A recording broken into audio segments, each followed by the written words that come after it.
বক্সনগরের 11 বছরের শিশুর হত্যাকাণ্ডে শিউরে উঠেছে গোটা রাজ্য।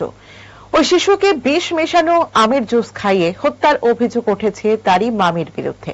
অভিযুক্ত মামি বর্তমানে পলাতক। মৃতার পরিজনদের লিখিত অভিযোগ নিয়েছে থানা। বক্সনগরের চাঞ্চল্যকর এক ঘটনায় বিষ খাইয়ে 11 বছরের এক শিশুকে হত্যার অভিযোগ উঠেছে তার মামির বিরুদ্ধে। মৃত শিশুটির নাম আলিফ হোসেন। জানা গেছে বেশ কিছুদিন আগে আলিফ তার মামার বাড়িতে বেড়াতে গিয়েছিল, সেখানেই ঘটেছে এই মর্মান্তিক ঘটনা। পরিবারের অভিযোগ, গত 3 দিন আগে রাতে মামি জান্নাত আক্তার আমের জুসের সঙ্গে বিষ মিশিয়ে আলিফকে খাওয়ায়। এরপর থেকেই তার শারীরিক অবস্থার অবনতি ঘটতে থাকে।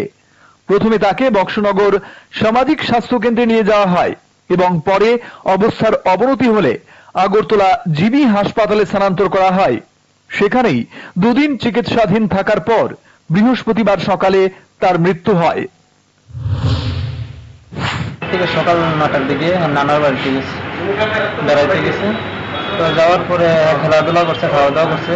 বাট খাওয়ার পরে গোয়াম গাছে উঠছে, গোয়াম পারছে একটা গোয়াম পেরেছে বলে মামা নিয়ে জুস দিচ্ছে, আমের জুস দিচ্ছে।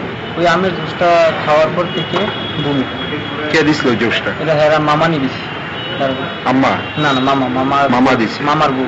কিসের জুস আসলো? আমের জুস ছিল।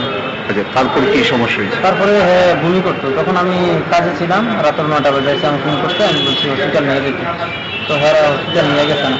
তো রাত্র 6টা বাজে আমার বাড়িতে পাঠাইছে। পাঠানোর পরে ওই দিনটা নিছি না, আমি পরের দিনটা হসপিটাল নিয়েছিল। ডাক্তারে আমার ওষুধ দিছে, কিডনির ওষুধ দিছে, জ্বরের ওষুধ দিছে, পেট ব্যথার ওষুধ দিছে, আর বমির বড়ি দিছে।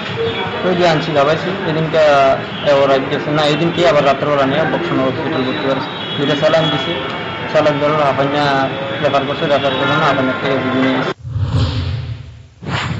শিশুটির মৃত্যুর পর তার মৃতদেহ ময়না তদন্তের জন্য জিবি হাসপাতালে রাখা হয়েছিল। ময়না তদন্তের পর বৃহস্পতিবার দুপুরে দেহ তুলে দেওয়া হয় পরিবারের হাতে। পরিবার সূত্রে জানা যায়, শিশুটির মামা ও মামির মধ্যে দীর্ঘদিন ধরে দাম্পত্য কলহ চলছিল। অভিযোগ, এই বিরোধে শিশুটির বাবা হস্তক্ষেপ করলে রাগের বশে মামি শিশুটিকে পরিকল্পিতভাবে বিষ খাইয়ে খুন করে।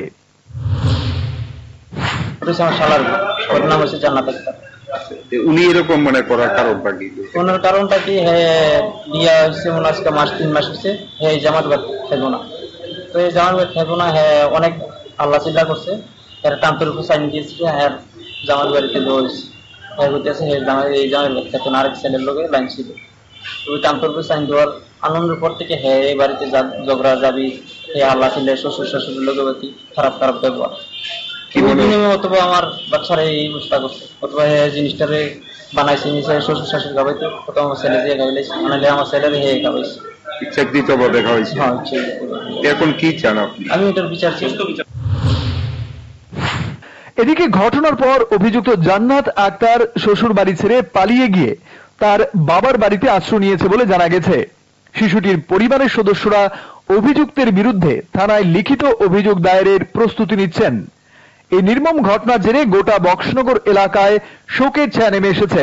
স্থানীয় বাসিন্দারা ঘটনার তীব্র নিন্দা জানিয়ে দোষীর কঠোর শাস্তির দাবি জানিয়েছেন। পুলিশ সূত্রে খবর, অভিযোগের ভিত্তিতে তদন্ত শুরু হয়েছে এবং অভিযুক্তকে গ্রেপ্তারের চেষ্টা চলছে। Bureau report, headlines Tripura national.